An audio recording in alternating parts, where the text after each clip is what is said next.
Assalamualaikum warahmatullahi wabarakatuh. Alhamdulillah, alhamdulillahi rabbil alamin.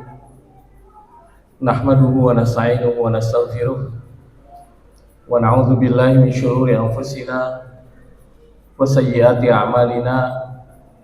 May yahdihillahu fala mudhillalah wa may yudhlilhu fala hadiyalah. Asyhadu an la ilaha illallah wahdahu la syarikalah wa asyhadu anna Muhammadan abduhu wa rasuluh la nabiyya ba'dah. Amma ba'du.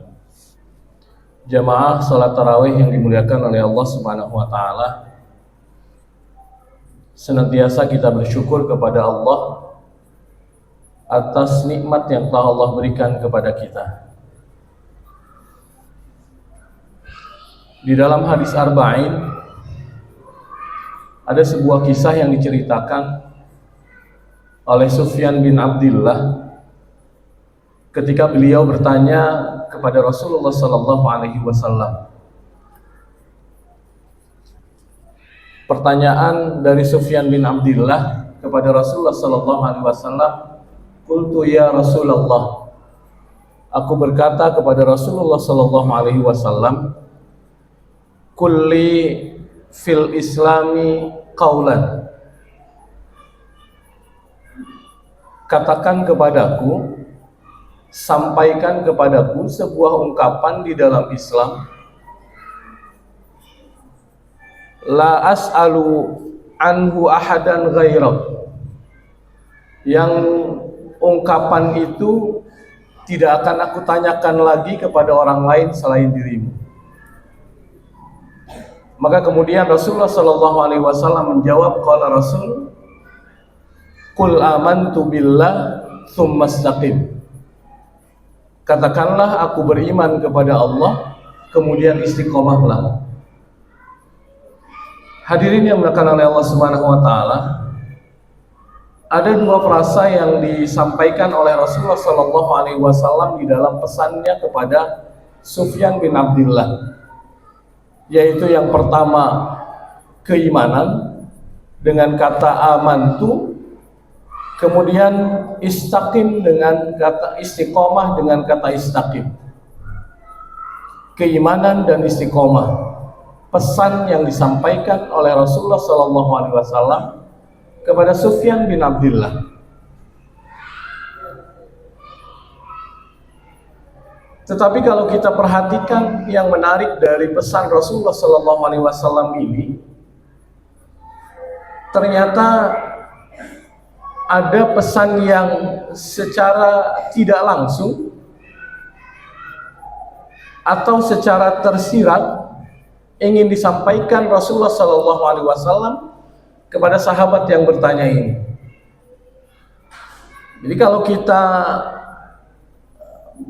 lebih panjangkan pesan Rasulullah SAW di dalam hadisnya, seakan-akan Rasulullah SAW ingin menyampaikan kepada sahabatnya ini, wahai Sufyan,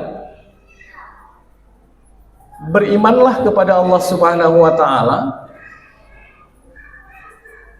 karena keimanan yang kamu miliki akan menghadapi berbagai ujian, maka kemudian istiqomahlah.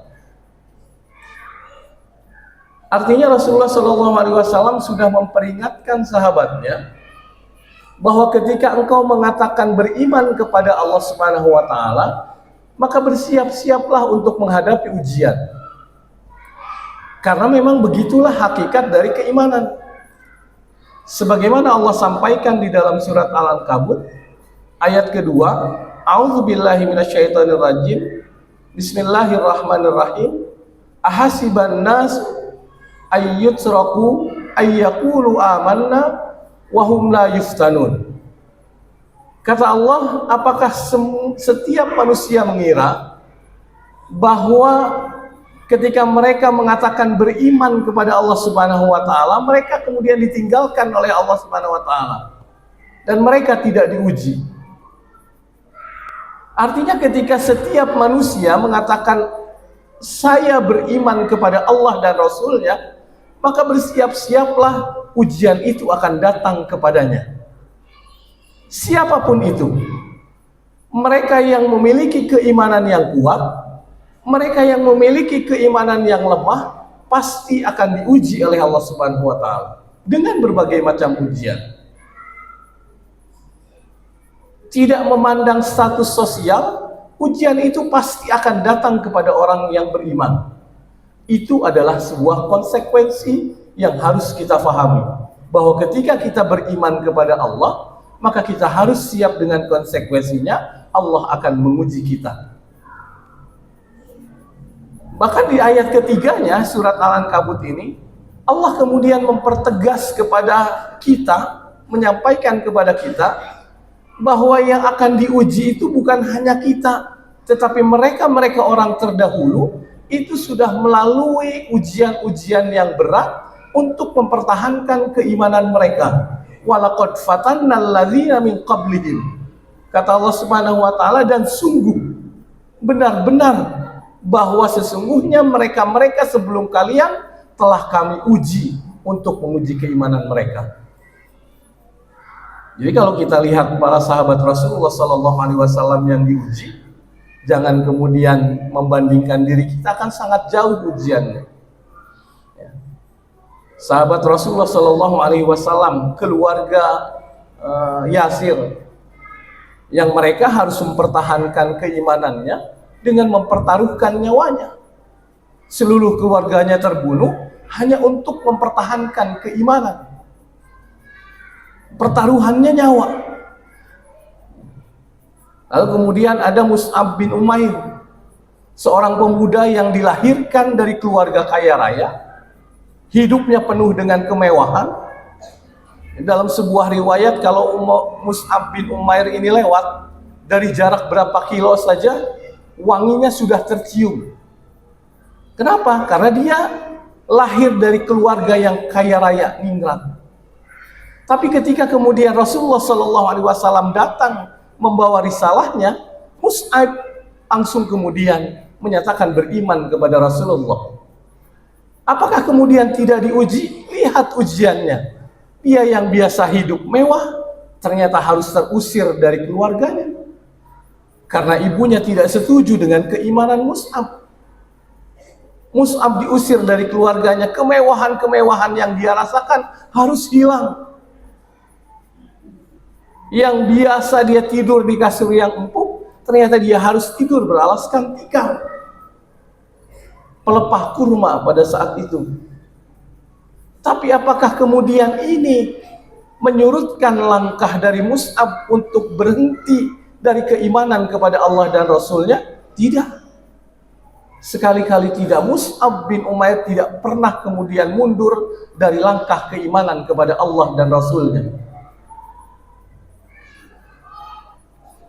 Hanya justru keistiqomahan Mus'ab bin Umair di dalam keimanan yang akhirnya kemudian menjadikan Rasulullah SAW memilihnya sebagai duta pertama yang dikirim ke Madinah Al-Munawwarah, yang kala itu bernama Yasrib, untuk mendakwahkan Islam. Jadi luar biasa pengorbanan mereka. Ya. Ujian-ujian yang dirasakan oleh para sahabat Rasulullah SAW luar biasa. Ujiannya tidak hanya nyawa, tidak hanya harta. Bahkan ujian-ujian itu pun dirasakan oleh mereka. Ujiannya bisa berupa musibah, ujiannya bisa berupa mungkin jabatan. Jadi semua yang ada di dalam hidup kita sesungguhnya bisa jadi itu diciptakan oleh Allah Subhanahu wa Ta'ala untuk menguji kita. Hari ini kita dapat kemewahan, mungkin kita sedang diuji oleh Allah Subhanahu wa Ta'ala. Mampukah kita memanfaatkan kemewahan itu di jalan Allah Subhanahu wa Ta'ala? Hari ini kita diberi jabatan, maka mungkin itu adalah ujian dari Allah Subhanahu wa Ta'ala. Mampukah jabatan itu kemudian menghantarkan dirinya semakin dekat dengan Allah Subhanahu wa Ta'ala? Jadi artinya ujian itu tidak harus berupa musibah. Bahkan mungkin bisa jadi disebutkan di dalam Al-Quran, anak-anak yang kita lahirkan pun bisa menjadi ujian buat kita, menjadi fitnah buat kita. Kalau kita tidak mampu mendidiknya dengan baik, maka itu akan menjadi fitnah dan ujian buat kita. Hadirin yang dimuliakan oleh Allah Subhanahu wa taala, ketika Allah kemudian hadirkan Ramadan tahun ini, maka sesungguhnya sebenarnya Ramadan ini sebagai sebuah latihan. Latihan untuk ujian bagi kita, melatih ujian keimanan buat kita. Kenapa? Karena di dalam Ramadan syarat dengan ibadah-ibadah yang tujuannya untuk menguji hamba-hambanya.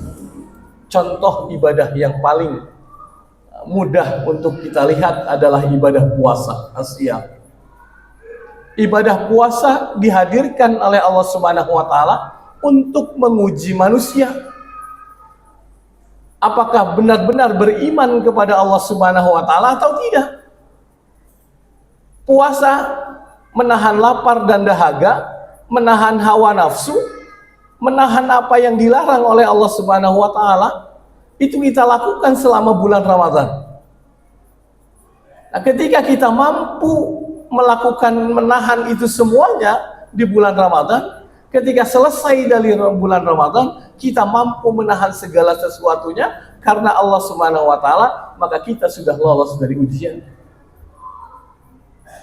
Jadi puasa yang kita lakukan sebenarnya ini adalah ujian keimanan bagi kita. Allah akan melihat siapa-siapa yang memang dekat dengan Allah. Maka di dalam hadis Rasulullah SAW, hadis qudsi, disampaikan bahwa as-saumu li, bahwa puasa itu untukku, kata Allah. Kenapa puasa itu hanya untuk Allah? Karena Allah akan menilai siapa-siapa saja hambanya yang benar-benar beriman kepada Allah Subhanahu wa taala. Jadi kalau berpuasa itu kan tidak terlihat ya. Kita tidak akan bisa melihat siapa orang yang berpuasa hari ini. Bisa jadi dari pagi lemas, siang sudah tambah lemas, tapi ternyata dia tidak berpuasa. Kan kita tidak tahu. Yang tahu hanya Allah Subhanahu wa taala. Maka kata Allah Subhanahu wa taala dalam hadis qudsi yang disampaikan kepada Rasulullah, diterangkan bahwa puasa itu memang as-saumuli ini adalah ibadah untukku wa ana ajzi bihi, dan aku yang benar-benar akan membalas semuanya. Aku yang akan mengetahui ibadah ini. Jadi ini ujian buat kita. Jadi kalau kemudian kita jadikan Ramadan ini sebagai latihan untuk ujian keimanan kepada Allah Subhanahu wa taala, maka ini adalah saatnya kita menjadikan ini sebagai latihan. Jangan sampai kemudian setelah dari Ramadan kita tidak mendapatkan apa-apa. Justru kita akan semakin menjauh dari Allah Subhanahu wa taala. Maka hadirin yang dimuliakan oleh Allah Subhanahu wa taala, mari kita maksimalkan. Ya. Kita maksimalkan di sisa-sisa Ramadan yang kurang lebih sekitar setengah bulan lagi. Ya. Kita akan mengisinya, kita maksimalkan dengan semua ibadah-ibadah itu kita lakukan. Ibadah apapun, sekecil apapun ibadah itu kita lakukan.